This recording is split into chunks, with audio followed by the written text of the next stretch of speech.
Good morning and welcome back into the Cowboys Report. I am Tom Downey. It is Victory Monday, which means it's Overreaction Monday. We'll also discuss some news on today's show, specifically what's going on with Jake Ferguson. Now, if you are enjoying your Victory Monday, the Cowboys taking care of a win against the Browns, then like today's video. It's a fun. You went on the road, you beat a team that was favored above you. Everyone should be enjoying that one. So like today's video if you haven't already done so.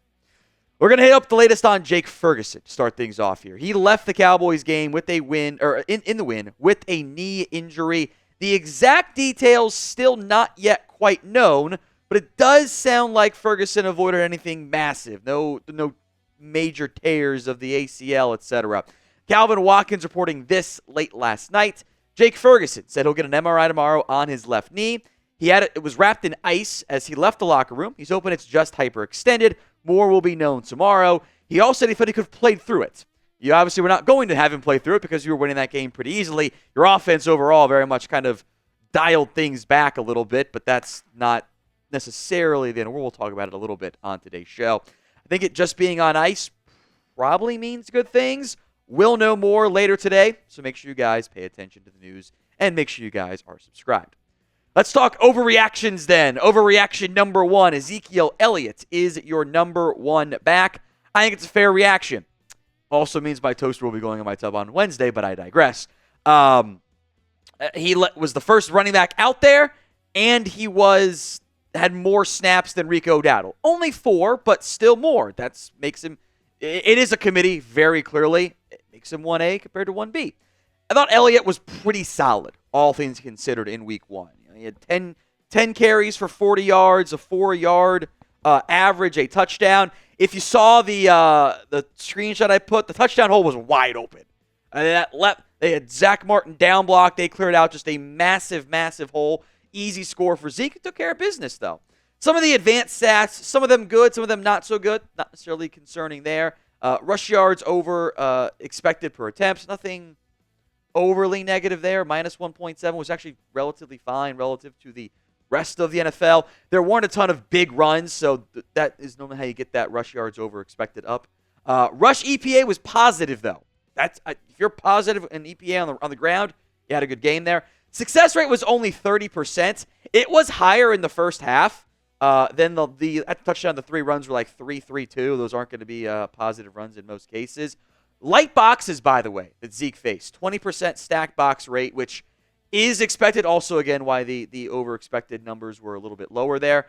2.5 yards per contact after carry. Relative to expectations, I was pretty happy with how Zeke played. I'm still hunting for bigger plays. I'd like to have some explosive runs. He had 1 from Dowdle, 2 from Lamb, which, hey, that's a good thing there. I think overall the offense has room to grow. It would have been nice to have one just like really big grind out the clock, long sustained drive in that second half on the ground, but that's probably me being a little bit nitpicky there. So grade Ezekiel Elliott against the Cleveland Browns. A, B, C, D, or F? Let me know in the comment section of today's show with the pinned comment. A, B, C, D, or F? I think it's a solid B. I don't know what you guys have to say. Overreaction number 2, Micah Parsons for Defensive Player of the Year. I do want to give some credit to how great Micah Parsons looked against the Cleveland Browns. Probably not an accident that Micah Parsons and Tank Lawrence were the first 2 players when it came to pressures in week 1. I thought both guys had a very impressive performance there.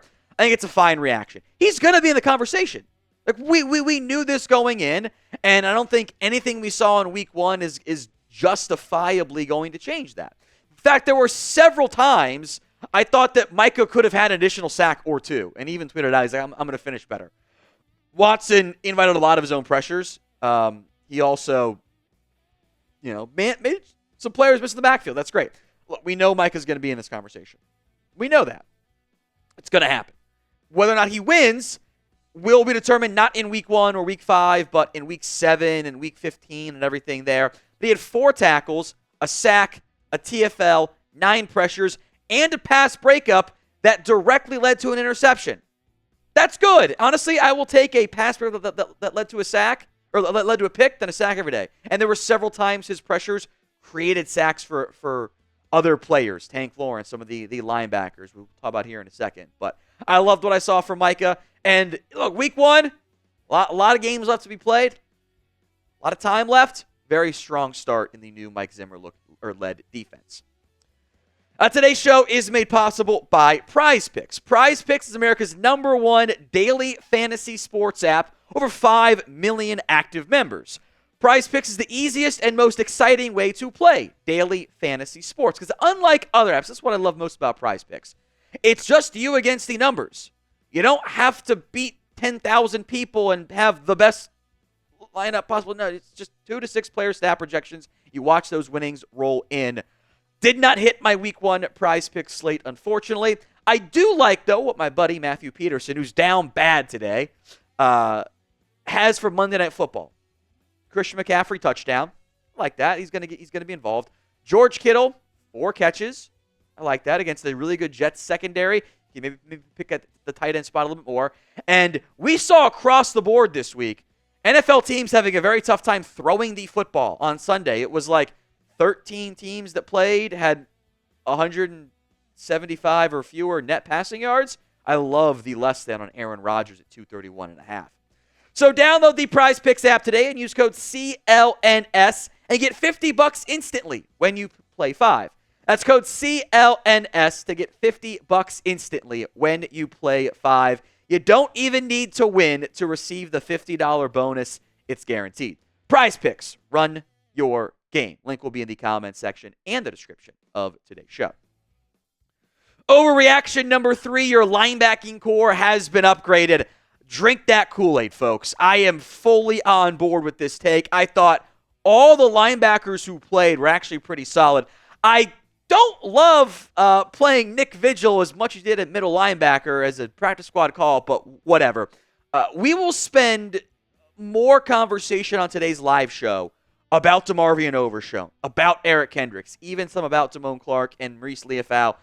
They played Nick Vigil a lot. Didn't necessarily love that one, but I liked what you saw at linebacker. I think Overshown and Kendricks in particular had fantastic football games. Now, we will be live this afternoon as we continue our normal Monday live schedule show here at the Cowboys Report. So make sure you are subscribed. YouTube.com/@CowboysTV. Overreaction number 4. This one is very popular right now. Trade Trey Lance. You signed Dak Prescott. The Packers need a quarterback. I don't buy it. This is an overreaction to me. And I think it is a conversation we're going to have a lot this year because anytime a QB goes down, you know Trey Lance is going to get linked.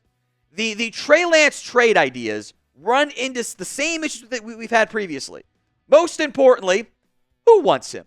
You have to think about things not in the trans third overall pick, he's very valuable, but what the value is around him. Look, Lance wasn't very good in the preseason. Sorry. Especially that last game was just way too many mistakes. And there are things that are positive. He's a good athlete. He can run. He can make some nice throws at times. You have to think from the opposing. Let's talk about Green Bay's perspective in particular here, right? Why would they want Trey Lance? Well, Jordan Love's going to miss time. Okay. Jordan Love's probably going to miss maybe a month, right? At most.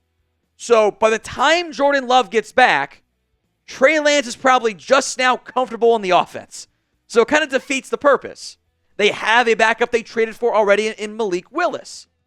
Trey Lance is not the future in Green Bay. That's clearly Jordan Love.